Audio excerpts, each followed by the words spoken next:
traes una pequeña diferencia entre lo prometido y lo entregado hoy.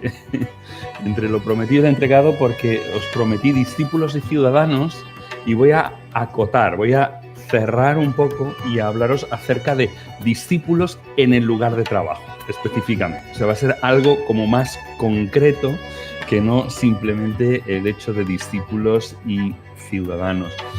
Quisiera hablaros acerca de qué significa ser discípulos en el lugar al que el Señor nos ha enviado. Nuestros lugares de trabajo son nuestros lugares de misión. Pero también, ¿qué clase de iglesia es la que ayuda a formar discípulos en ese lugar concreto que es el mundo del trabajo? Luego os hablaré un poquito de ello. De momento, tenemos discípulos en el lugar de trabajo, pasamos y vamos a el sentido de ser iglesia, hacia dónde va la iglesia, ¿no? Y deciros, el primer día, cuando os hablaba de iglesia simple, había un aspecto en el que yo os decía, hablaba de discípulos y os hablaba también de la dirección hacia la cual deben hacerse los discípulos, porque es muy interesante. Es decir, ¿hacia dónde estoy enfocando eso? Y estoy enfocando el discipulado en lo que Jesús vino a hacer. Nosotros estamos diciendo que estamos haciendo discípulos de Jesús, pero estamos haciendo discípulos de Jesús en la tierra. Por lo tanto, la clave es, ¿qué vino a hacer Jesús cuando estuvo en la tierra? Esta sería la pregunta, porque si yo enfoco bien y digo, yo sé que lo que Jesús vino a hacer es esto, entonces yo estaré enfocando bien a los discípulos en la dirección en la que los tengo que enfocar. Vale, entonces, ¿qué hizo Jesús cuando estuvo en la tierra? El otro día también respondíamos, Jesús vino por el problema del pecado, porque el problema del pecado es el único grave que nosotros no teníamos la capacidad de arreglar por nosotros mismos. Somos un fallo, un error cuando intentamos arreglar por nosotros mismos el problema del pecado. Solo Dios podía arreglar el problema del pecado. Por lo tanto, Él estaba en misión en la tierra. Escúchame esa palabra. Dios está en misión. Nosotros tenemos un Dios misionero. René Padilla, uno de los grandes misiólogos del siglo XX, comienzos del siglo XXI, él dijo, Jesús es el gran misionero de Dios. Jesús es el gran misionero de Dios. Por lo tanto, Jesús vino en misión. ¿Qué es misión? Misión significa la palabra enviar, la palabra enviado. Es una palabra en latín, la palabra misio, que es enviar. En griego, apóstol. ¿Vale? Esto sería la palabra que se utilizaría para enviado. ¿Vale? Entonces nosotros pensamos que Jesús, la palabra clave es que fue enviado. ¿Enviado a qué? Enviado a todo lo que el pecado había roto, todo lo que el pecado había destruido, Él vino a arreglar el problema del pecado. No solo una parte. Mirad, nosotros muchas veces nos enfocamos en una parte. Una parte es que se ha roto nuestra relación con Dios. El problema del pecado ha roto la relación con un Dios santo. ¿De acuerdo? Por lo tanto, este es un aspecto.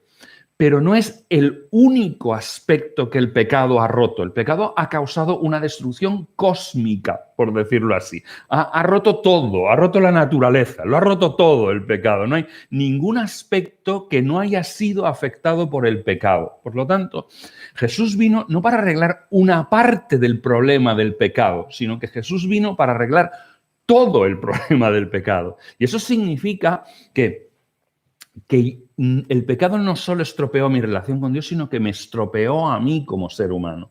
Yo soy un ser roto interiormente, porque el problema del pecado mata y destruye. El problema del pecado me destruye a mí mismo. Soy un ser. ¿Y cómo se nota esa ruptura? Se nota especial, de una forma muy especial, en lo que tiene que ver con los problemas interiores, nuestro conflicto interior. Lo decía uno de nuestros poetas españoles, ¿verdad? Machado. Dice, estoy en paz con los hombres y en guerra conmigo mismo. Esta guerra consigo mismo, realmente uno no está ni en paz con los hombres, ni está, pero sobre todo en guerra con uno mismo, ¿no?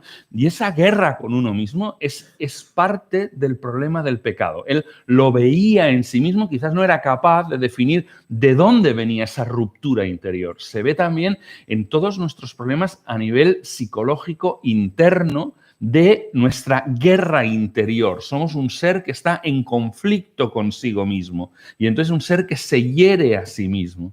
Está muy visible en las adicciones. Es decir, las adicciones lo que hacen es destruirte a ti mismo. Tú te destruyes a ti mismo, ¿no? Eso es la ruptura interior. Eso es otra cosa que Jesús vino a solventar.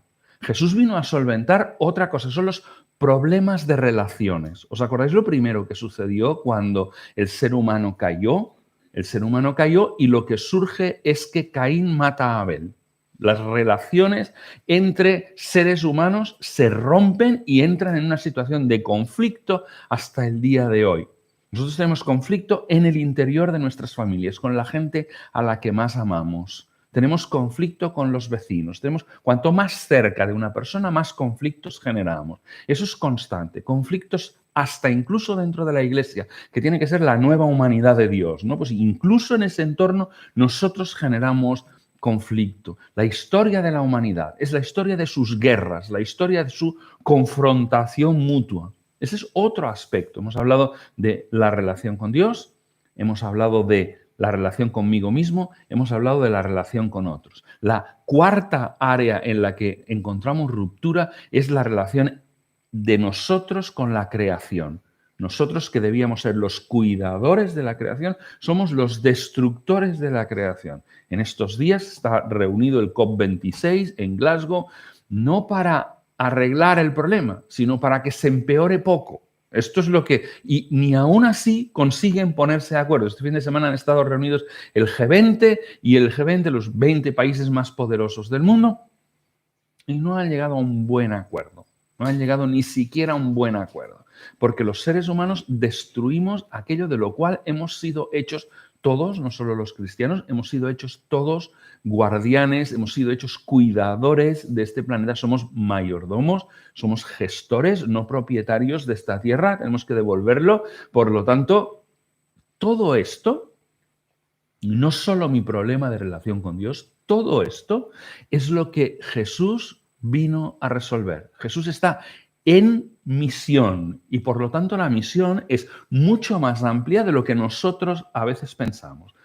Pero nosotros hemos sido encargados con la misión de Dios. Es muy curioso cómo en dos ocasiones cercanas Jesús lo explica. Miradlo en Juan 17, 18, en la oración sacerdotal, la última que hace Jesús grande así al Padre porque ora por nosotros, ¿no? Y la idea es, de la misma manera que el Padre me envió, así también yo os envío a vosotros. Juan 20, 21, la misma idea. Como el Padre me envió, así también yo os envío a vosotros. Por lo tanto, ese sentido de Jesús habiendo sido enviado por el Padre, ahora Jesús establece un envío paralelo, muy importante. Nosotros somos enviados a lo mismo que fue enviado Jesús. Y por lo tanto tenemos que tener ese concepto de ¿para qué estoy aquí en la tierra? ¿Y qué implica mi discipulado? ¿Qué implica que yo soy un discípulo de Jesús? Implica que yo estoy aquí para hacer lo mismo que Jesús. No es un discipulado solo contemplativo, en el sentido de me siento en oración y trato de ser como Jesús. No, no. Es en el envío que trato de ser como Jesús. Es en el sitio y a lo que me manda Jesús que yo intento ser como Él. Por tanto, muy importante. Cada día que tú vas a tu lugar de misión, y cada uno es interesante que encuentre su lugar de misión. Para unos es su trabajo remunerado, el trabajo pagado. Para otros no, otros están jubilados y los que están jubilados no es su trabajo pagado. ¿Qué tienes? Un entorno con un grupo de personas con el que te ves frecuentemente, este es tu lugar de misión. ¿Tienes algún voluntariado concreto? Ese es tu lugar de misión, es tu segunda ocupación. Después de la primera vocación que tuviste en tu lugar de trabajo, ahora tienes una segunda vocación, que es una vocación, por llamarlo de alguna manera, una vocación no pagada, un voluntariado, ¿no? Pues entonces, ese es tu lugar de misión en el día de hoy. Cada uno tiene que reconocer cuál es el lugar de misión. Para algunos es su familia, para algunos, pero es el lugar al que Dios te ha enviado. En ese lugar estás ahí como un misionero. Estás ahí para reflejar a Jesús en ese lugar y para reparar todas las rupturas que el pecado produjo. Por lo tanto, cuando piensas, ¿y yo qué hago aquí? Esa pregunta es interesante, preguntar, ¿y yo qué tengo que hacer en el sitio donde estoy, en este lugar de trabajo en el que estoy, ya sea trabajo voluntario, ese trabajo pagado, lo que sea, pero ¿qué tengo que hacer yo aquí? Tengo que luchar contra el pecado. Estoy aquí para destruir las obras del diablo. ¿Cuáles son las obras del diablo aquí? Es interesante preguntarse. Mucha gente no sabe cuáles son las obras del diablo en su lugar de trabajo. La gente no sabe cuáles son las obras del diablo en su vecindario. ¿Cómo está actuando el diablo en mi vecindario para traer muerte y destrucción? Porque yo he sido enviado a confrontarlo. He sido enviado a enfrentarme al diablo en ese lugar. Esto es una misión, no es cómoda enfrentarse al diablo, porque el diablo es poderoso. No es todopoderoso, es poderoso. Y por lo tanto nosotros tenemos que entender que entramos en un conflicto, en una guerra, en una confrontación abierta contra un ser poderoso. Y eso no es gratis. Irle al diablo a quitarle lo que él ha usurpado, porque no es suyo propio, no es propiedad de él, todo es propiedad de Dios realmente, pero lo que él ha usurpado, tratárselo de quitar, es peligroso, es una fiera, es la esencia del mal. No hablamos demasiado del diablo, nosotros hablamos de Dios, pero tampoco es bueno desconocer que nuestras almas tienen un enemigo, porque desconocer que tienen un enemigo es muy peligroso. Si sabes que tienes un enemigo, tú puedes prepararte y capacitarte. Si no lo sabes, vives despistado. Vives despistado, te puede caer encima en cualquier momento. Es peligroso. Hemos sido enviados. Mirad la frase de Chris Wright. Chris Wright fue el que sustituyó a John Stott, del cual os hablaba el otro día, quizás el más grande teólogo del siglo XX, y le sustituyó en lo que es Langham, en el movimiento de Lausana, le sustituyó en varios sitios, ¿no? Y la frase de Chris Wright es esta, mirad, no es tanto que Dios tenga una misión para su iglesia, sino que tiene una iglesia para su misión. Es decir, que lo que Dios tiene es una misión. Dios ha decidido no destruir a los seres humanos. El Señor nos dijo, si coméis de este árbol moriréis. Y lo que hubiera podido pasar con esto hubiera sido que nosotros hubiéramos comido del árbol y a continuación Dios hubiera decidido la destrucción de los seres humanos, fin de la historia. La Biblia hubiera tenido cuatro capítulos. Hubiera tenido el capítulo de la creación de la tierra, el capítulo de la creación del ser humano, el capítulo de la caída del ser humano y el capítulo de la destrucción del ser humano. 4 capítulos en la Biblia. Todo lo que contiene la Biblia desde el capítulo 3 de Génesis es la misión de Dios. Dios está en misión. Dios ha decidido no destruir al ser humano. En lugar de destruirlo, ha decidido salvarlo, pero salvarlo a un coste enorme. Esto es lo que la historia no podía prever, que no era salvar dando algo, sino era salvar dándose a sí mismo, sustituyendo al ser humano. Quien tenía que ir en esa cruz era yo, pero en lugar de ir yo, fue Jesús a la cruz. Dios fue por mí al lugar que yo tenía que ir. Bien, esto es la misión de Dios. Es el plan de Dios de rescatar al ser humano. Bien, pues esto es lo que está haciendo Dios. Dios tiene una misión. La iglesia no es lo central. La iglesia es la herramienta para el plan central. La herramienta principal de Dios para hacer la misión es la iglesia. La iglesia es el instrumento de Dios, no el centro, no el propósito, no el objetivo. El objetivo es la misión, es que todo lo que fue usurpado pueda volver a ser puesto bajo los pies de Jesús. Esto es como termina la historia, ¿verdad? Que cuando el Padre pone a los pies de Jesús otra vez todo lo que es suyo, porque ha sido usurpado, hay alguien que discute esa soberanía de Dios, ¿no? Por lo tanto, Dios tiene una misión y tiene una iglesia para cumplir su misión. Es lo que dice David Bosch, que es un misiólogo sudafricano muy interesante. Dice, hay iglesia porque hay misión y no viceversa. No hay misión porque hay iglesia, no, sino que hay iglesia porque hay misión. Dios está en misión. Esto implica muchas cosas. Esto implica que antes de que hubiera ni una sola iglesia evangélica en Valencia, Dios ya estaba actuando ahí. Cuando no había ninguna, Dios estaba actuando ahí. Cuando hoy en día decimos países no alcanzados o etnias no alcanzadas, eso significa que ningún misionero ha llegado ahí. Eso significa que nadie ha llegado ahí. No, significa que ningún misionero ha llegado ahí. Pero de que Dios está activo y vivo y constantemente ejerciendo su función y dando su conocimiento, claro que sí. Esto es de lo que habla el capítulo 1 de Romanos, ¿no? Romanos dice que todos los seres son responsables. ¿Por qué? Porque a todos ellos les ha sido dado un conocimiento, como mínimo, a través de la naturaleza. Si no más, pero por lo menos a través de la naturaleza tienen un conocimiento. Dios se está revelando constantemente. Dios tiene un plan. Dios está en misión. Y nosotros hemos sido invitados a añadirnos a esa misión. La misión no es una tarea de la iglesia. La misión es una tarea de Dios. Es Dios quien está en misión. Y yo me sumo, me apunto, tengo el privilegio de poder participar en lo que Dios está haciendo en la tierra. Yo me apunto a esto y llego a formar parte de lo que Dios está haciendo en la tierra. ¿Vale? ¿Estamos entendiendo un poquito lo que es la misión de Dios? Venga, vamos a pasar una diapositiva más. El riesgo al ser iglesia. Esto de ser iglesia es arriesgado, arriesgado de muchas maneras, ¿no? Pero una de ellas es que lo que hemos visto a lo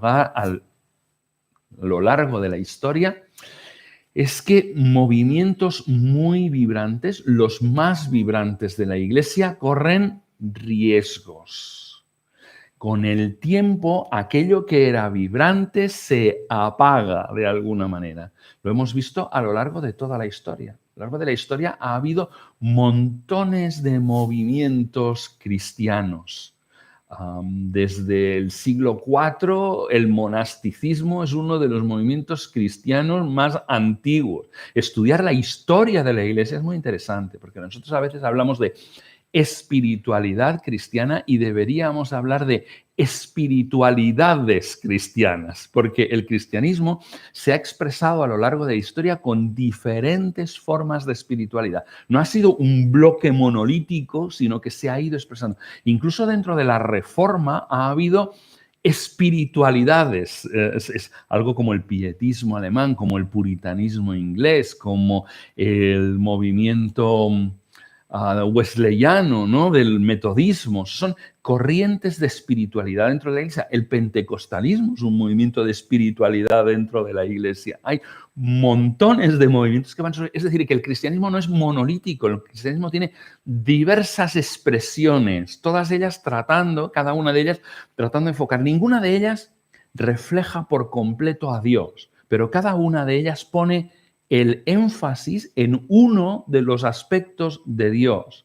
Pero ¿cuál es el riesgo? El riesgo es que de alguna manera con el tiempo, todos esos grandes movimientos que han hecho cosas maravillosas, nosotros le debemos tanto, por ejemplo, al metodismo. ¿Sabéis que nuestras iglesias son iglesias que de alguna manera son iglesias que han tomado prestado del metodismo del siglo XVIII un montón de cosas? Por ejemplo, el concepto escuela dominical. El concepto escuela dominical surge con los metodistas. El hecho de recuperar los grupos pequeños en las casas. Esto se había perdido en el catolicismo de la Edad Media, ¿no? ¿Cómo se recupera esto? Los que vuelven otra vez a reunirse en las casas por grupos pequeños es el metodismo. Nosotros somos, de alguna manera, herederos del cristianismo evangélico del siglo XVIII. Somos herederos. El movimiento evangélico, de alguna manera, se visibiliza por lo menos en el siglo XVIII. Por lo tanto, somos gente que tenemos una historia, ¿no? De alguna manera, pero que el riesgo que tenemos es que el fuego que había en el inicio se apague.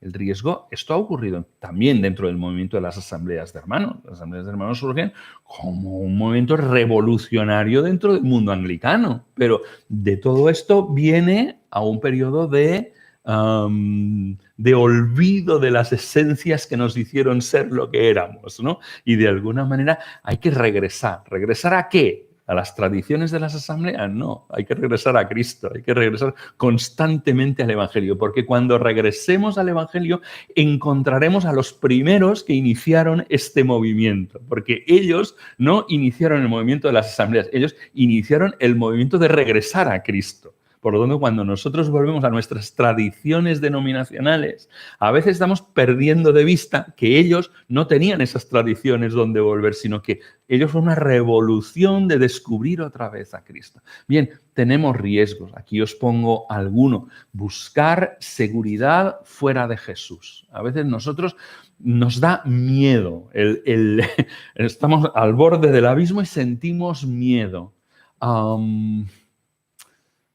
Entrar en la misión con Jesús es arriesgado. Entrar en la misión con Jesús es correr riesgos, es subirse a la montaña rusa, es aquello de entrar en el mundo de lo desconocido. Y a veces nos da vértigo el mundo de lo desconocido, nos da miedo el mundo de lo desconocido y queremos volver a la seguridad. A veces nos volvemos adictos al control. Es muy peligroso. Adictos al control y queremos controlarlo todo. Cuando entrar en la obra del Señor, entrar en el ministerio de Jesús, es entrar en el mundo de lo desconocido. No sabes, Jesús es totalmente sorprendente. Jesús no es predecible. Dios no entra dentro de ninguna caja. Dios es fantástico y sorprendente. Por lo tanto, claro, es ponerse en manos de algo que no vas a vivir tranquilidad y seguridad sentado en tu sofá admirando lo que Dios hace. No, vas a entrar en un lugar de riesgo, ¿no? Y claro, a veces nos gustaría tenerlo todo controlado, ¿no? Y todo atado, todo seguro. Pero entrar en las manos de Dios, entrar en manos del Espíritu Santo. ¿Os acordáis la definición del Espíritu Santo? ¿No? El Espíritu Santo sobra de dónde quiere, cuando quiere y en el lugar menos esperado, ¿no? Y claro, por eso nosotros tenemos que asumir el riesgo como parte de la experiencia cristiana, porque cuando no lo queremos, lo que hacemos es institucionalizar la iglesia. Las iglesias institución son muy seguras. Todo está previsto en la iglesia institución. En la iglesia institución, cuando algo falla, la gente mira los estatutos y dice, claro, mira, el artículo tal dice esto, ¿no? Entonces ya sabéis que yo soy de derecho, a mí las leyes no me molestan, pero la iglesia es un animal salvaje. La iglesia es un animal salvaje, no es un perro faldero. Entonces, como animal salvaje que es, tenemos que permitir que esté en las manos de Jesús para que le sucedan las cosas que Jesús quiera que le sucedan, para utilizarla como un instrumento en los lugares más sorprendentes y de las formas más sorprendentes. Por eso, claro, nosotros buscamos seguridad y la seguridad la encontramos en la institución. Cogemos una institución, punto por punto, regulamos todo lo que puede suceder y ya tenemos seguridad. Tenemos seguridad de que se muere. Esto es de lo único que tenemos seguridad. Porque cuando la iglesia se institucionaliza, la iglesia se muere. Porque además las instituciones, ¿sabéis lo que hacen? Las instituciones se retroalimentan a sí mismas. ¿Habéis pensado en la Iglesia Católica? ¿Cómo ha llegado al punto que ha llegado al día de hoy? ¿Por qué ha llegado aquí? Porque es el ejemplo de la institución. Y las instituciones existen para sí mismas. Las instituciones no existen para los que no forman parte de la institución, sino que las instituciones forman parte para los que sí forman parte de la institución. Como mucho, existen para los de afuera para llegar a formar parte de la institución, porque al final lo único que quieren es aumentar, solidificar, hacer más grande la propia institución. Nosotros no estamos aquí para hacer grande una institución. Nosotros estamos aquí para sumarnos a la misión de Dios. Un segundo riesgo es que en medio de este contexto europeo, en donde todas las iglesias decrecen, el riesgo es decir, ostras, aquí está todo, vamos a intentar conservar lo que tenemos. Esto es el riesgo de ser iglesia que conserva lo que tiene y se pasa del modo misión, el modo misión está hecho ir, misión, envío hacia afuera, ahí donde está la frontera entre el reino de Dios y el reino de las tinieblas. Ir ahí, a ese lugar, ¿no? Y en lugar de eso, nosotros queremos conservar y pasamos del modo misión al modo preservación. Algunas veces digo que el versículo preferido de algunos pastores es este. De lo que me diste, no he perdido a ninguno. Es decir, me diste estos 30, aquí tienes estos 30, te los devuelvo, ya está. ¿No se parece esto mucho a la historia de enterrar el talento? No sea que tú me diste estos, yo los he conservado, no se ha perdido demasiada gente, gracias Señor, porque no se ha perdido demasiada gente, aquí te los devuelvo. No estamos aquí para esto. El Señor dijo que esta visión es miserable, que esta visión destruye la iglesia, la idea de la conservación, sino que nosotros estamos aquí para alcanzar a los que aún no han sido alcanzados. Nosotros estamos aquí para llegar al lugar donde está el problema. Por lo tanto, nosotros tenemos que tener mentalidad misionera. Y la mentalidad misionera está en todas partes. O sea, a veces lo que queremos es el tema del iglecrecimiento, ¿no? Queremos crecer. Crecer nosotros ¿para qué? Para fortalecer lo que ya tenemos. Es decir, el Señor nos dio el tema de multiplicarse o engordarse. Son dos cosas diferentes, ¿vale? Multiplicarse significa que dentro de aquí 10 años habrá más obras que habremos creado. Y en cambio nosotros muchas veces nuestro sueño es engordar. Nuestro sueño es que lo que tenemos aquí en este local, el año que viene seamos el doble. Esto es engordar, esto no es crecer. Son dos cosas diferentes. Crecer es que los que no conocen a Jesús lleguen a conocerlo. Que aquellos lugares donde el pecado está instalado en vuestra ciudad lleguen a ser discutidos. Esto es crecer. Por eso, en nuestro país hemos, de alguna manera, visto la iglesia como algo estático. Y incluso cuando queremos plantar una nueva iglesia, lo hacemos desde una perspectiva estática. Mira, nosotros decimos, somos aquí y el Señor nos manda que nos multipliquemos, vamos a plantar una iglesia, ¿no? Porque hace años que no la plantamos. Tim Keller dice que si no plantas una iglesia como mínimo, cada 15 años, quien corre riesgo no es la nueva iglesia, es la anterior. Porque las iglesias que no viven en modo misión están en riesgo de desaparecer. Fijaos lo que dice, 15 años solo que no plantamos una iglesia, ¿vale? Entonces nosotros, incluso cuando vamos a plantar una iglesia, tenemos una mentalidad estática. Decimos, bueno, yo soy una iglesia aquí y voy a iniciar una iglesia aquí. Final del proyecto es cuando he plantado una iglesia aquí, cuando hay una iglesia, un edificio abierto que celebra cultos cada domingo. Este es el objetivo. Pero la iglesia, si la contemplamos en tiempos de los apóstoles, no funcionaba así, sino que lo que funcionaba era como un movimiento constante de plantación de iglesias. Se abría una casa y los de esa casa ya estaban pensando en cómo abrir la siguiente. Y la siguiente se abría y estos ya estaban pensando en cómo abrir la siguiente. Por lo tanto, la iglesia se multiplicaba, la iglesia se extendía por todas partes, porque no era una institución, sino un movimiento. ¿Ves la diferencia? Las instituciones crean instituciones, ¿vale? Nosotros somos una iglesia aquí y creamos lo mismo que somos allí. Hemos plantado una iglesia, ¿vale? Pero un movimiento es que ¿cuándo terminaremos de plantar iglesias? No terminaremos jamás. En la vida terminaremos de plantar iglesias. Estaremos constantemente plantando iglesias, porque el objetivo es este. El objetivo no solo es engordar como iglesia, no solo es que en el local de cultos no quepa nadie, esto no debe ser el objetivo. El objetivo es multiplicarnos en otras partes de la ciudad, en los pueblos cercanos, más allá, en algún lugar del mundo donde no hay iglesia. Así es como funcionaba la iglesia primitiva de los primeros siglos. Este es el enfoque, pero lo hemos perdido. ¿Por qué? Porque queremos conservar la moneda que el Señor nos dio y podérsela entregar luego en lugar de hacerla multiplicar. La mentalidad de multiplicación está constantemente en el libro de los Hechos. En el libro de los Hechos se nos dice que porque había multiplicación de palabra, había multiplicación de discípulos. Porque había multiplicación de discípulos, había multiplicación de líderes. Porque había multiplicación de líderes, había multiplicación de iglesias. Y así es como la iglesia crecía. Todo de la multiplicación de la palabra. Vamos a continuar. Recuperar el corazón de la iglesia.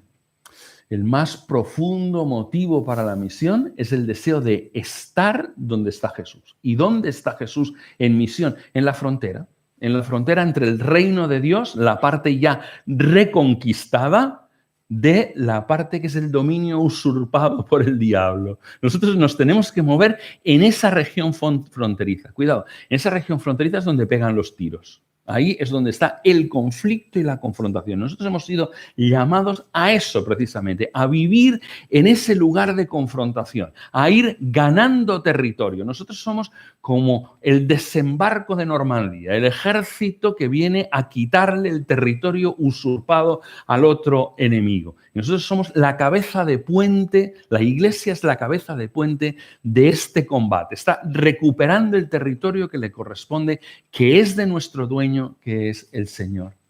La Iglesia está diseñada para estar donde Dios se está moviendo.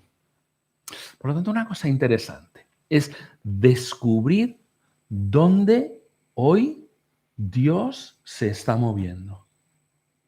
Porque Dios a lo largo de la historia se mueve en lugares diferentes. Mirad, un movimiento que quizás lo conocéis muy bien, que es el movimiento de los años 80. ¿Os acordáis de los años 80 del siglo pasado, cuando había un problema de droga enorme en España? Un problema enorme. Había tantos chicos muriendo por el problema de la droga. ¿Os acordáis? ¿Quién hizo una obra enorme en ese tiempo? Hizo una obra enorme Remar, Betel, Reto. Son organizaciones españolas que han llegado al mundo entero. Y estas organizaciones hicieron un trabajo en el lugar en el que Dios se estaba moviendo en aquel momento. El problema era enorme y Dios comenzó a moverse en ese territorio. Y hubo conversiones a chorro en ese territorio. Y hubo restauración de vida a chorro en ese territorio. ¿Entendéis? Porque a veces Dios se mueve en el lugar inesperado. Y nosotros tenemos que mirar en el día de hoy dónde se está moviendo Dios en vuestro entorno. A veces nosotros tratamos de hacer al revés. Nosotros hacemos una cosa. Lo ejemplifico con este ejemplo. Nosotros apuntamos y tiramos flechas.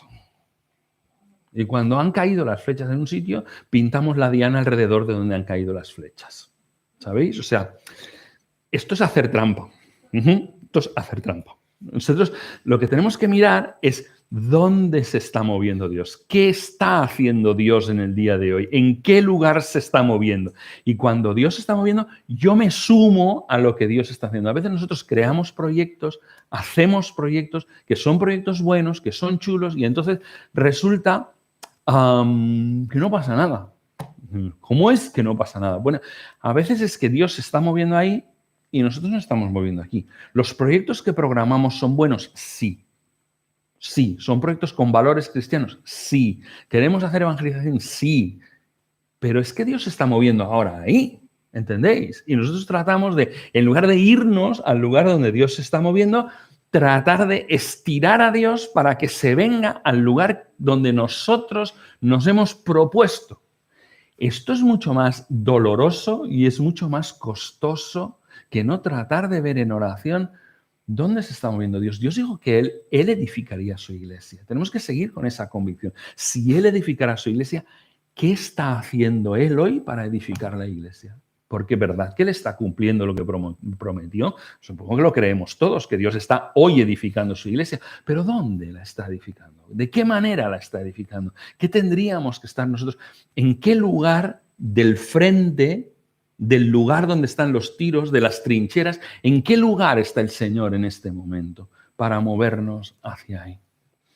Como hemos dicho estos días, el ministerio de Jesús y de la iglesia tiene que ser llamar, capacitar y enviar. Y enviar. Y enviar. No capacitamos para mejorar. No capacitamos para quedárnoslos. A veces la gente me pregunta, en iglesias me dicen, ¿qué tenemos que hacer para retener a nuestros jóvenes? Estamos perdiendo a nuestros jóvenes. Yo les digo, no los retengáis. Capacitadlos y enviadlos. Porque a veces lo que queremos es que nuestros jóvenes vengan a la reunión de jóvenes. Pero esto no es el único propósito. ¿Para qué tienen que venir a la reunión de jóvenes? Capacitar y enviar. Si lo que tú estás pensando es capacitar y enviar, entonces verás que la cosa tiene otro propósito diferente.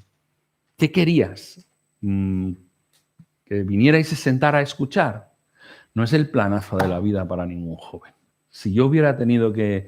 Yo me convertí del catolicismo. Si yo tuviera tenido que venir a la iglesia evangélica para sentarme y escuchar, yo nunca hubiera entrado en una iglesia evangélica. Pero enseguida vi el propósito. Enseguida el Señor me mostró que esto tenía que ver con la misión de Dios, con el objetivo central de alcanzar a los no alcanzados aún. ¿Entendéis?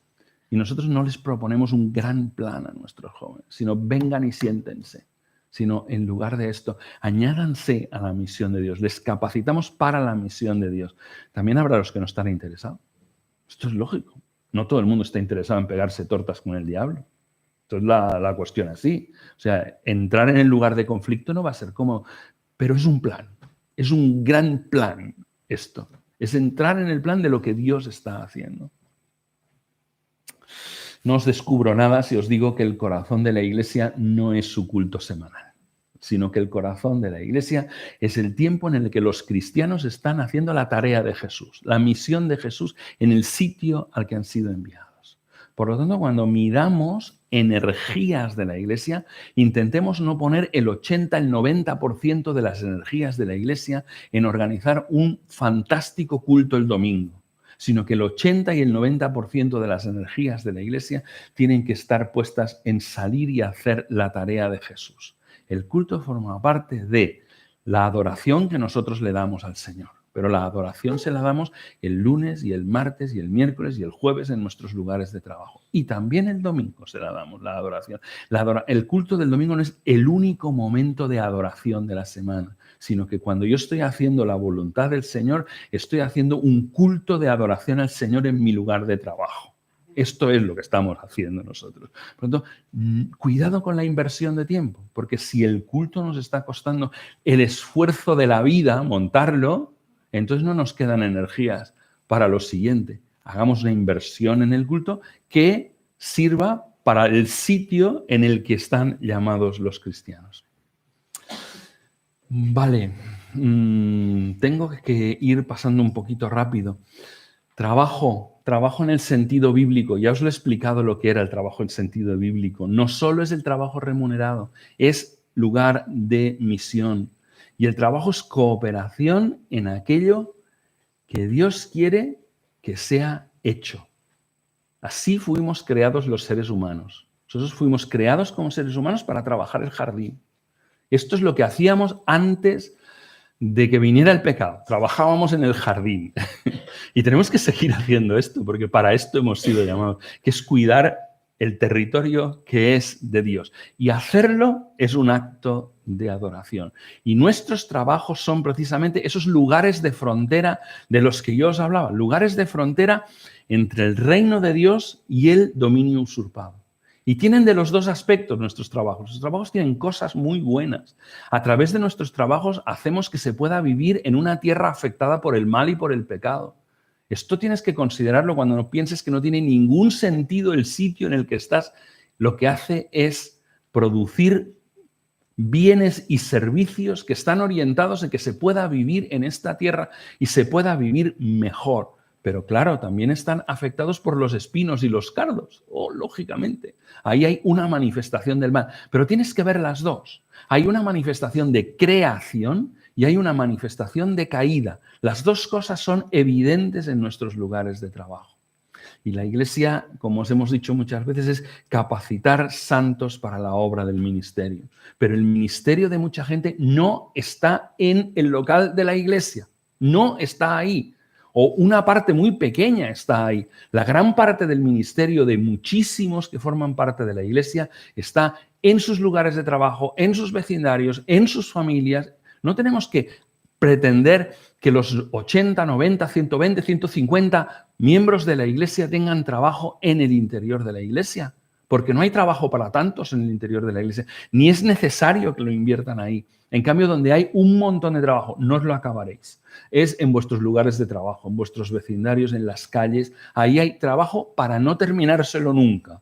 En cambio, en la Iglesia a veces competimos por un mismo ministerio, cuando ese ministerio está ya cubierto y además está bien cubierto. Además, no hace falta pelear por ese ministerio. Déjalo. Entonces, en cambio, tú tienes mucho territorio fuera del edificio de la Iglesia. El efecto central de capacitar santos para la obra del ministerio es cumplir la misión. Tienes santos capacitados para cumplir la misión que Dios les ha dado a ellos. Y el efecto colateral es que cuando la gente está en sus lugares de misión, la iglesia es revitalizada. A veces queremos hacerlo al revés. Revitalizar la iglesia mejorando los cultos. Cuando la iglesia se revitaliza poniendo a la gente en sus lugares de misión, capacitándolos y enviándolos. Vale, pasamos a la siguiente.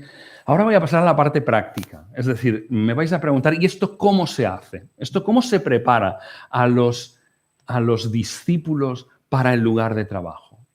Y yo os voy a dividirlo en antes, durante y después del culto. ¿Vale? ¿Me seguís? Voy a dar un montón de ideas. No es para volverse loco y ponerlas todas el mismo día, pero sí que es aquello de decir, bueno, dame ideas, que yo ya iré viendo cuándo las puedo ir colocando. Yo os paso ideas antes del culto. Y ahora os voy a hablar muy especialmente de aquellos que predicáis o que lleváis grupos de estudio bíblico o así. Porque es muy importante cuando estáis preparándolo en casa, no cuando estáis predicándolo, sino cuando lo estáis preparando antes, estos consejos. Cuando preparas un estudio bíblico, ¿qué ves? Cuando te subes aquí, es muy importante cómo os veo yo.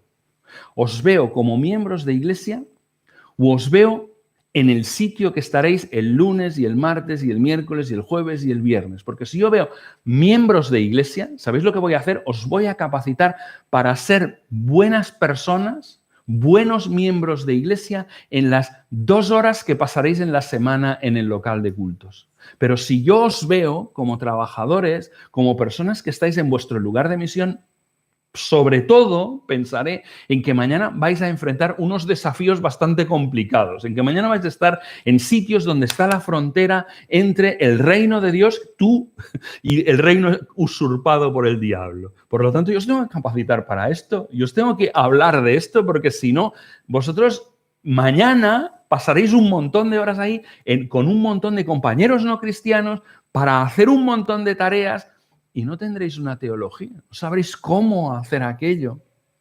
Una cosa muy importante, cuando vayas a predicar, practica la lectura con la mirada de un trabajador. Es decir, este texto de aquí, si lo lee un trabajador, ¿qué va a ver? Este texto, si yo lo aplico al entorno del lugar de trabajo, ¿qué dice este texto? Porque ya veréis, al final de todo, el último de todos, os dice que la clave de un mensaje o de un estudio es la aplicación. Tú tienes 3 fases cuando preparas un trabajo. Tienes la fase de la observación, tienes la fase de la interpretación y tienes la fase de la aplicación. En la fase de la observación tienes que leer un montón de veces ese texto y observar, observar, observar, hasta que sepas qué dice el texto. ¿Qué dice el texto? ¿Vale? No qué creo yo que dice. Muchas veces nosotros leemos id y haced discípulos y nosotros leemos id y evangelizad. No está diciendo esto. No lo está diciendo. Está diciendo id y haced discípulos. Por lo tanto, la primera cosa a determinar es qué dice el texto. Por lo tanto, necesitamos observación, observación, observación. ¿Vale? La segunda cosa es que necesitamos interpretación. ¿Qué quiere decir? Esto que dice, ¿qué quiere decir? Cuando dice que Jesús es la puerta, ¿qué quiere decir? ¿Que Jesús es un pedazo de madera con un pomo? ¿Es esto lo que quiere decir? No, ¿verdad? Tenemos que interpretar e interpretar bien, que la puerta es el lugar para entrar y para salir, y que por lo tanto para entrar en la presencia de Dios, para entrar en la vida eterna, necesitamos entrar por Jesús, porque Jesús es la puerta. Estoy haciendo interpretación, no estoy haciendo solo observación. Observación dice que Jesús es la puerta. Pero interpretación dice que Jesús es el sitio por el cual hay que entrar si quieres llegar al Padre, ¿vale? Por lo tanto, muy importante. La interpretación no nos dice qué dice, sino nos dice qué quiere decir. ¿Entendéis la diferencia? ¿Qué dice? Es lo que leemos del texto. ¿Qué quiere decir es la segunda? Pero una vez que yo he determinado qué quiere decir el texto, tengo que aplicarlo. Y aquí sí puedo escoger. En las iglesias, ¿dónde se está haciendo el énfasis en este momento? Se está haciendo el énfasis en aplicarlo a tu vida personal de piedad. Tú tienes que tener una piedad construida sobre el Señor, bien hecho. Acabamos de hacer una buena interpretación y una buena aplicación. pero no es la única aplicación que existe. A veces vamos un poquito más allá e interpretamos en la vida de iglesia. ¿Qué significa este texto en la vida de la iglesia? En las 2 horas que pasamos reunidos durante la semana. Bien hecho, eso también es importante. En tercer lugar, a veces incluso aplicamos al entorno de la familia. Cuando estamos reunidos como familia, ¿qué significa este versículo? Bien hecho, pero hay más. Y lo que hay más es que la mitad de tu vida despierto lo vas a pasar en tu lugar de trabajo. El lugar donde vas a tener más contacto con personas no cristianas es tu lugar de trabajo. No dice nada este texto sobre tu lugar. No lo puedo aplicar este texto a tu lugar de trabajo. No dice nada sobre ello. Claro que dice cosas. Dice un montón de cosas. Aún voy a ir más lejos. Como ciudadanos en la vida pública de la ciudad. Porque nosotros hemos sido llamados también a impactar la cultura de la sociedad en la que estamos. Y a veces incluso hasta impactar la política de la sociedad en la que estamos. Tenemos posibilidades de hacerlo. Por lo tanto, miremos más allá. Cuando apliquemos, no nos quedemos solo en la aplicación individual o en la aplicación en la iglesia, sino vayamos más allá en el momento de la aplicación. Vayamos a nuestros lugares de trabajo, a los lugares en donde la frontera comienza, en donde hay el frec a frec, aquello del combate, donde se está dando, ahí y apliquemos ahí. Muchas veces esto consiste no en buscar algo nuevo, sino simplemente en no quitarlo del sitio en el que está. ¿Os habéis dado cuenta que hay un montón de parábolas de Jesús que ocurren en entornos laborales? Un sembrador salió a sembrar. Esto es un entorno laboral, ¿no? Un mercader encontró una perla de gran precio. ¿Esto es un entorno laboral o no? Es un entorno del comercio. Una persona tenía 100 ovejas y una de las ovejas se le perdió. Esto es contexto laboral, pero yo casi no escucho nunca las parábolas predicadas en su contexto laboral. Las escucho que los sacamos de ahí adentro, que era el sitio donde Jesús quiso ponerlo, y nosotros lo predicamos pim pam a nuestra bola, ¿no? Esto no se debe hacer. Si Jesús lo enfocó en la perspectiva laboral, tenemos que mantenerlo en la perspectiva laboral. Cuando predicas acerca de José, José primero fue pastor, a continuación fue mayordomo en la casa de Potifar, luego fue el encargado de una cárcel, luego fue el primer ministro de un país. O sea, este señor tenía trabajo y además es que la Biblia te lo indica específicamente. Cuando lo estás leyendo te está explicando el lugar de trabajo y no lo saques de ahí, no lo saques de ahí. Sigue conservando el entorno para el cual fue escrito porque le estarás hablando y solo es poner un ejemplo, José, porque José tuvo muchos trabajos. Pero podemos poner a Daniel, podemos poner a Nehemías, hay un montón. David escribe un montón de sus salmos siendo pastor, entonces claro, nosotros, o siendo rey, entonces tenemos un montón de contexto del cual no tendríamos que sacarlo, sino predicarlo dentro de ese contexto. Vale, esto es antes de la reunión, cuando preparáis vuestros mensajes, ¿vale? En segundo lugar, en las reuniones, especialmente en los grupos pequeños, es importante comenzar con esta pregunta. Esta pregunta es gasolina. Esta pregunta es combustible para vuestros grupos pequeños. Y es, ¿qué ha hecho Dios desde que nos vimos la última vez en tu lugar de misión? ¿Qué ha pasado? ¿Has visto a Dios actuar de alguna manera en tu lugar de misión? Esto es gasolina. Esto hace que el grupo se les explote la mente, porque están totalmente pensando en ese lugar en el que están con no creyentes, qué es lo que podrían estar haciendo, qué deberían estar haciendo ahí, ¿no? Y cuentan historias y ven a Dios obrar, porque Dios siempre está activo. Dios está constantemente activo. ¿Dónde? En la línea de frente. En la línea del frente le encontraréis siempre activo.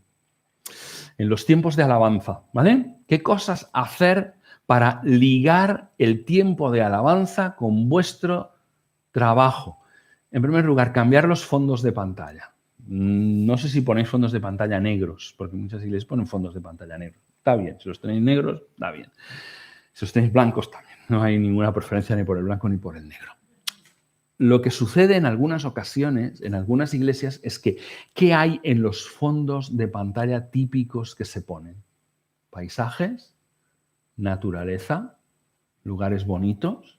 Esto está lleno en las iglesias de esto. ¿Sabéis una cosa? Estáis mandando un mensaje poderoso a vuestros trabajadores. El mensaje poderoso es: se alaba en el tiempo libre. Se alaba cuando estás en contacto con la naturaleza. ¿Por qué no les ponéis de fondo una fábrica? ¿Por qué no les ponéis de fondo una oficina? ¿Por qué no les ponéis de fondo una aula de una escuela? ¿Por qué no les ponéis de fondo un señor discutiendo con clientes? Porque ellos entenderán subliminalmente que la alabanza y su lugar de trabajo están conectados. Mira qué fácil hacer esto. Y a la vez estás conectando el trabajo con la alabanza. Otra cosa es mostrar que Dios es el dueño de todas las esferas de la vida. ¿Recordáis la frase de Abraham Kuyper, ¿no? No hay un milímetro en el universo sobre el cual Jesús no clame: esto es mío. Por lo tanto, los lugares de trabajo de nuestra gente son de Él.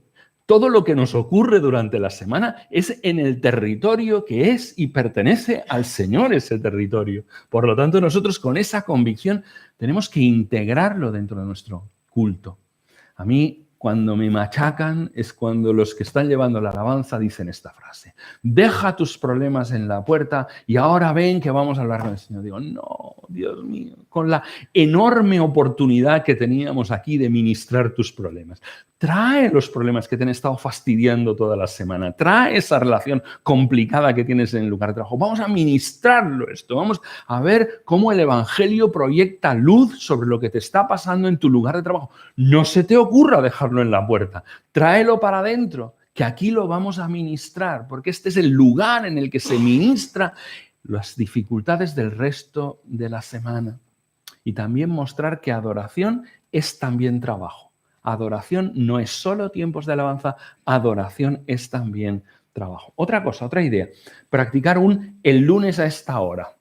Te traes aquí delante, subes al púlpito, traes aquí delante uno de los trabajadores de la iglesia y le preguntas a ese trabajador: ¿cómo es tu entorno laboral? ¿De qué trabajas? ¿Sabéis que entre vosotros probablemente no sabéis de qué trabaja alguno de los que hay aquí? Ni qué dificultades está enfrentando un montón de horas a la semana y no lo sabéis. El lunes a esta hora, te lo subes aquí arriba y le preguntas: ¿cómo es tu entorno laboral? ¿Cuáles son las mayores dificultades por las que pasas? Porque queremos orar por ti. La tercera pregunta: ¿por qué te gusta tu trabajo? Porque muchas veces hay elementos de creación en el trabajo de esa persona. Y aunque la esté trabajando en un lugar difícil y complicado, pero hay cosas que le gustan de su lugar de trabajo. ¿Por qué te gusta lo que te gusta? ¿No? Entonces luego podemos orar por él y mandarlo a sentarse, ¿vale? Pero hemos traído el lunes al domingo. Hemos cosido el lunes con el domingo. El domingo no es una cosa separada del resto de la semana. Otra cosa importante, comisionar, espera, ¿cómo voy? Voy muy mal de tiempo. Comisionar, enviar y orar por algunas personas en su lugar de misión. Maestros que están aquí, los maestros se pongan de pie. Cuando los maestros se ponen de pie, os estamos enviando a vuestro lugar de ministerio, ¿vale? El Señor os envía de la misma manera que impondrías las manos a una persona que fuera a ser anciano, les impones las manos porque ellos lo que están haciendo en su lugar de trabajo también es un ministerio. Y pides a la vez que se levanten los maestros de escuela dominical y los que son maestros en una escuela pública. Y a todos ellos los envías, ¿vale? Y esto lo vas haciendo semana por semana. Esta vez lo vamos a hacer con los arquitectos, y esta vez lo vamos a hacer con los funcionarios, esta vez lo vamos a hacer con... Y vas mandando para que ellos sepan que el lugar en el que están es su lugar de misión. Y al acabar el culto, comisionar. El Señor os envía. El Señor os envía. Id a vuestros lugares de misión. Esto es poderoso, esto es poderoso. Más, el último. Entre reuniones, ¿qué puedo hacer? Entre reuniones puedo aprovechar de forma sabia el tablón de anuncios. Yo no sé si vuestra iglesia sostiene a algún misionero en algún país del mundo. Pues bueno, cosa que podéis hacer si lo sostiene en algún país del mundo es poner un mapa y poner una chincheta ahí donde está vuestro misionero o vuestros 2 o 3 misioneros, o si tenéis niños apadrinados en algún lugar, plan. Esos son lugares de misión. Aquí la Iglesia ahora está haciendo misión en China, en Gabón, en Uruguay, está haciendo misión. Mientras estamos aquí estamos haciendo misión. Vale, y ahora ponéis al lado de ese mapa otro mapa de Valencia, ciudad y provincia. Y comenzáis y ponéis una chincheta en donde trabaja cada uno de los que están en la iglesia. Y cuando vais a orar en el culto de oración o el domingo cuando se ora, pues una oración es por el ministerio de los que están en la zona de Campaná, y luego la otra en la zona de Marilla, y la otra en la zona de... Y vais haciendo zonas diferentes de la ciudad por los que trabajan en cada una de estas zonas. Y ahora son vuestros misioneros. Son los misioneros de la iglesia. Y estáis comisionándoles y enviándoles, y la iglesia está haciendo misión ahí. Ya no me queda más tiempo más, pero una última cosa, utilizar la pastoral para alimentar una predicación contextualizada. ¿Qué quiere decir esto? Muchas veces los héroes de las predicaciones, ¿sabéis quiénes son? Otros pastores y otros misioneros. Los misioneros predican de misioneros, los pastores predican de pastores, pero los héroes de las predicaciones raramente son personas en su lugar de trabajo. Y entonces, ¿qué mensaje estamos mandando a los que están en su lugar de trabajo? Estamos mandando este mensaje. Tú eres un cristiano de segunda. ¿Por qué? Porque si realmente fueras un cristiano de primera, serías pastor o misionero. Pero como no eres un cristiano de primera, tienes que ir a trabajar cada semana. ¿Qué le vamos a hacer? Mala suerte. Entonces, estamos enviando este mensaje sin quererlo. Y nosotros, en cambio, cuando les ponemos de héroes, es decir, este trabajador tuvo que enfrentar esta dificultad y la superó así y fue un héroe. A veces este héroe perdió su trabajo por ser una persona íntegra y esa persona estuvo dispuesta a enfrentar esa situación de desempleo porque fue fiel al Señor. Esto es un héroe. Para mí esto es un héroe, ¿entendéis? Y nosotros, ¿cómo alimentamos nuestra predicación? Con las historias de la predicación contextualizada. Cuando te cuentan una historia, pregunta, ¿esto lo puedo contar en público? ¿Puedo ponerlo? Si dicen, no estoy seguro, ¿puedo contarlo sin dar detalles? Y si dicen, no, pues no lo cuentas, ya está, te lo ha contado a ti, tú lo sabes y ya está. Pero si te da permiso para contar historias, ¿por qué no convertir a los miembros de nuestra iglesia en verdaderos héroes? Que es lo que son muchas veces, porque están enfrentando dificultades enormes en sus lugares de trabajo. Bueno, ya no digo nada más. Esto podría seguir diciendo muchas cosas porque me encanta este tema, pero ya está bien. Ya me habéis escuchado con mucha atención durante todo este tiempo y os lo agradezco. Entonces, no sé si tenéis alguna pregunta, alguna observación, alguna cosa que queráis decir o ya tenéis ganas de descansar. Ahí.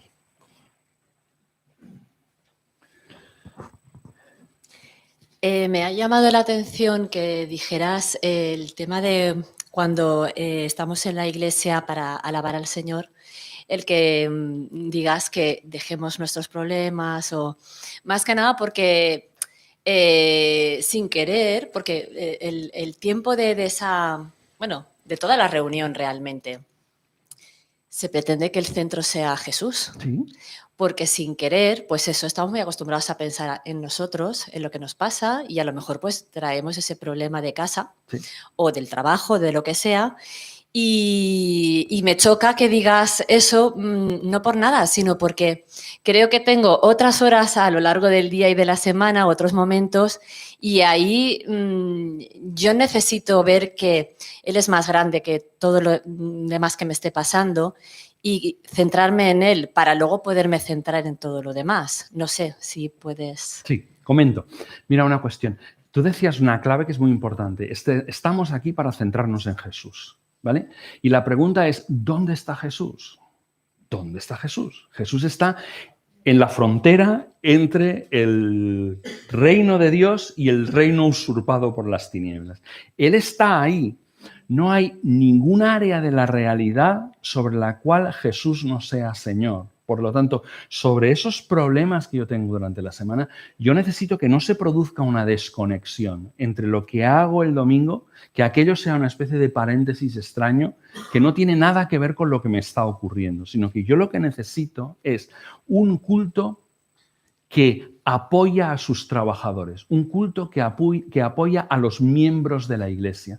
Por lo tanto, al traerlo al culto, el culto en su predicación, en su alabanza, está ministrando los problemas. Claro, luego tendrás toda la semana para estar con ellos, pero nadie los estará ministrando. Y en cambio, aquí tenemos una oportunidad de que estos hermanos puedan orar por tus problemas, de que estos hermanos que hay aquí puedan abrazarte, de que estos hermanos que hay aquí tengan una palabra para la situación en la que estás enfrentando. Claro, nuestros problemas, si no los acabamos pasando muy solos, y esto es la realidad en un montón de iglesias del país, de que mis problemas son mis problemas, y rara vez la gente conoce mis problemas laborales o mis problemas de ministerio en el sitio en que esté, porque es que son mis problemas, y en cambio, al traerlos al culto, estamos ministrándolos, estamos trabajando sobre ellos.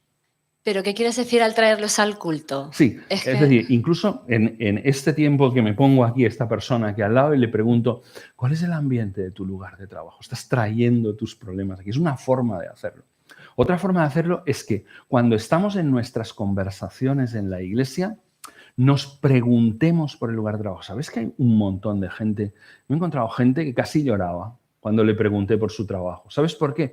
Porque había pasado 40 años en la iglesia y nadie le había preguntado qué tal iba su trabajo. Ni siquiera sabían lo que tenía. Entonces, ¿por qué no incluir en nuestras conversaciones esta pregunta? ¿Cómo te va tu trabajo? ¿Qué tal lo estás pasando? ¿Qué situaciones? ¿Quieres que ore por algo de tu lugar de trabajo? Incluir esto en el culto. El culto es más que el tiempo que estamos predicando, pero también en la predicación. ¿Por qué no enfocar sobre la aplicación de este texto que estoy leyendo en el lugar de trabajo de las personas que hay ahí?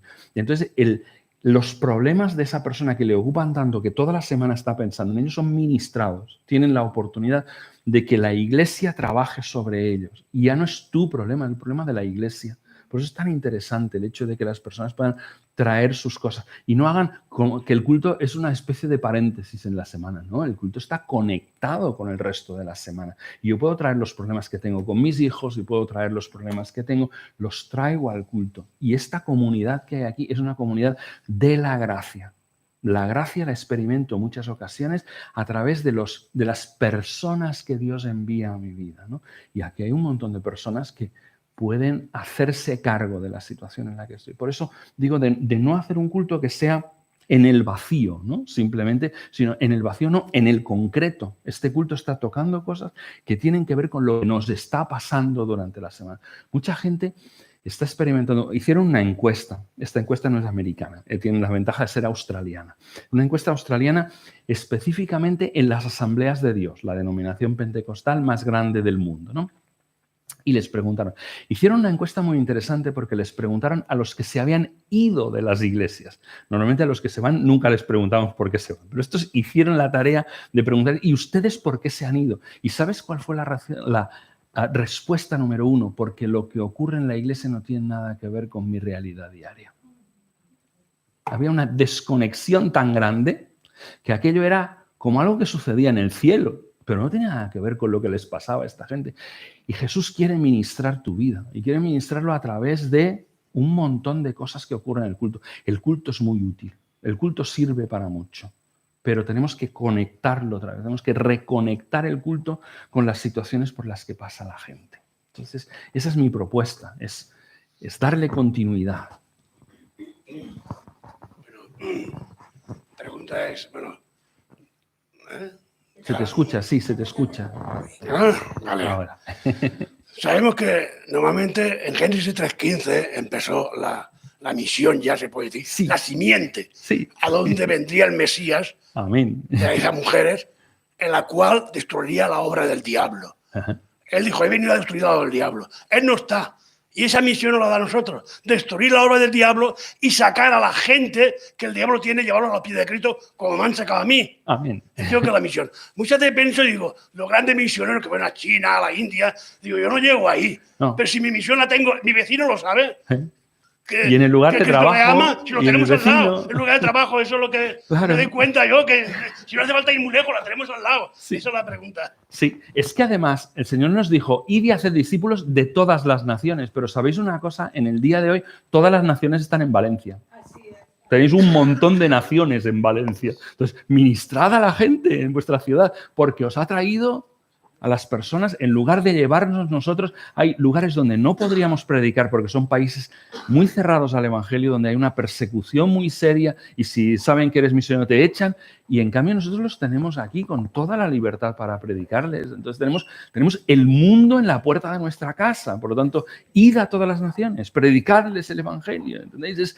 Es la visión, haced discípulos de todas las naciones. Claro, viendo tu enfoque, claro, nos destruyes todo el enfoque de la Iglesia, porque no tiene nada que ver con lo que enfocamos en nuestros cultos, conforme por lo que ha dicho María José, es que no tiene nada que ver, porque queremos separar la vida normal con la vida de espiritualidad y no Sagrado sé qué. Secular a veces, ¿no? Eso es. Pero es muy curioso porque eso facilitaría las relaciones interpersonales que no existen, para ser realistas. No existen o existen muy poco. Sí. Y lo que tú dices, vincularía tu problema, el problema de cada hermano a la propia Iglesia, y la Iglesia seríamos conscientes de nuestros problemas, ¿no? Y sobre todo algo que nos ayudaría es a ser transparentes, porque yo no soy fuerte. Parezco fuerte, yo no lo soy. Y yo, en este momento de hoy, de estos días atrás, yo estoy destrozada y eso no lo sabe nadie, porque no he ido a decirlo a nadie. ¿Por qué? Porque no tienes relación con la Iglesia realmente. Y no puedo decirlo a nadie. No tengo a nadie a quien decirlo. Y deberíamos facilitar poder hacer eso. El enfoque que tú has dado, yo creo que como Iglesia nos lo deberíamos plantear, porque cambiaría mucho. Sí, bueno, yo creo que conocéis vosotros mucho mejor vuestro contexto que yo. Ahí puedo aportar poco, pero sí que a veces, pues eso, el saber valorar también lo que tenemos en la Iglesia también es bueno, es positivo. Sí, sí. Bueno, Antonio. Sin desdecir lo que comentabas, sí. En mi experiencia sí. y en mi experiencia de Dios y del Evangelio, y hablando de los cultos, de los domingos, entiendo yo que si a mí desde el púlpito me hablan, me dicen, me dan un mensaje vivo, pasional, bíblico, sobre la persona de Dios y sus posibilidades, su carácter, etcétera, etcétera, y no me hablan de mi trabajo ni de lo que me atañe a mí en la vida de todos los días, yo salgo edificado para enfrentar mi trabajo y para ir adelante con mi vida, porque sé quién está a mi lado, etcétera. Quiero decir con esto que los encuentros que tuvo Jesús con sus discípulos, aparte, la vivencia que tú comentabas que tuvieron con él, que les dedicó tiempo, que vieron su carácter. ¿A quién iremos? Si tú tienes palabras de vida eterna. Entonces, en la manera que yo me enamoro del Dios Trino y le veo y forma parte de mi vida, hermano, después del culto hablaré con mis hermanos. Oye, ¿cómo te va el trabajo? ¿Qué tal? ¿Cómo vas? ¿Cómo tal? Que es lo que solemos hacer, yo por lo menos, ¿no? Y bueno, y a otros más, ¿no? Y estamos animados porque nuestro Dios, puede poner el mundo patas arriba. Entonces, quiero decir que no necesariamente, bueno, que me parece excelente incorporar bajo mi punto de vista lo que acabas de decirnos, pues yo entiendo que del Señor nos viene, ¿no? Pero que, vamos, que también hay estas otras maneras de ver, ¿no? Que acabo yo de decir y tal, que a mí me ayudan. Gracias, gracias. Mirad, hicimos una encuesta en la Alianza hace unos años por un proyecto que se llama Proyecto Imagina, y entonces pedimos y nos contestaron aproximadamente unos 1000 creyentes en España. Tampoco es una estadística que digas que es fantástica, pero sí que ya te da una pista. Y les preguntamos, ¿para qué te está preparando mejor tu iglesia local? Y la respuesta era, la iglesia sacaba una muy buena nota, excelente, para mi vida de piedad personal con Dios. Esta era la primera. Y era lo que más sacaba buena nota. Sacaba una buena nota también cuando les preguntábamos para mi vida de iglesia. No era tan buena como mi piedad personal, pero era muy buena también. Rascaba el aprobado, rascaba el 5 cuando les preguntábamos si estaban siendo preparados para su vida de familia. La mitad creía que sí, la mitad creía que no. Pero cuando les preguntábamos si estaban siendo preparados para el mundo del trabajo, la respuesta apenas, muy justito, llegaba al 2 sobre 10.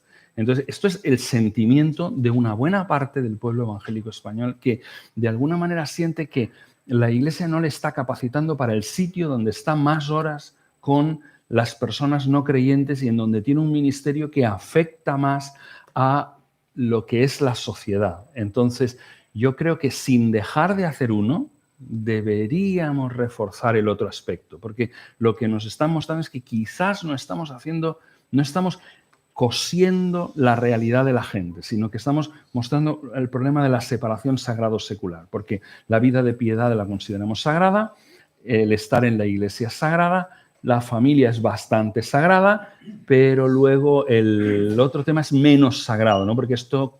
Y Jesús es Señor de todo. ¿Sabes esa frase que decíamos el primer día? Jesús es el Señor, ¿no? Pues Jesús es el Señor y no hay ninguna área sobre la cual Jesús no sea el Señor, ¿no? Entonces, parece que tenemos a los niños aquí, entonces quizás me bajo. A mí me pasa una cosa, lo que usted está diciendo es compartirlo para que la iglesia se goce con lo que hace el hermano, con el que va a visitar al hospital, el que va dando tratados por ahí, para que nos gocemos todos con lo que está haciendo el otro hermano y lo tengamos en cuenta para orar por él. Pero a veces puede resultar, que es mi caso, porque hablo por mí, yo tengo a mis hijas fritas porque cada día le cuento una experiencia nueva. Estoy todos los días en esa calle repartiendo tratados. Unas veces hablo con el médico, con las enfermeras, con un juez, con un abogado, los sacerdotes. Me estoy haciendo amiga de todos los sacerdotes de Valencia porque van vestidos de hombre, bien vestidos, y tú lo paras para, si puedes, hablar con él. Luego te dicen, ¿me deja usted que le dé un beso porque estoy de acuerdo con usted? Yo vengo con mis... besos usted. Un beso. Yo vengo muy contenta, muy gozosa, pero yo comprendo que me puedo hacer pesar porque mis hijas me aguantan. Mamá, ¿dónde has estado hoy? Mamá, ¿qué has hecho hoy? Mamá, ¿por dónde has ido hoy? Algunos hermanos me los he encontrado en la calle, les he parado y les he predicado porque no los conocía. Y luego me han dicho, pero señora, ¿cómo va usted sola?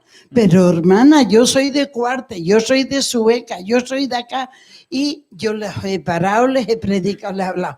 Entonces vengo con un gozo, con una fuerza, con un ánimo grande. Pero yo puedo cansar a la iglesia, porque dirán, esta mujer nos va a traer loca, porque cada uno lleva su ministerio y cada uno hace su obra. Y yo comprendo que a veces te tienes que controlar. Con mis hijas me desahogo, porque ellas me ayudan, oran, hablamos, oramos, intercedemos. Y yo mi grupo son mis dos hijas. Porque hablo con ellas y vamos a orar por esto, vamos a orar por aquello.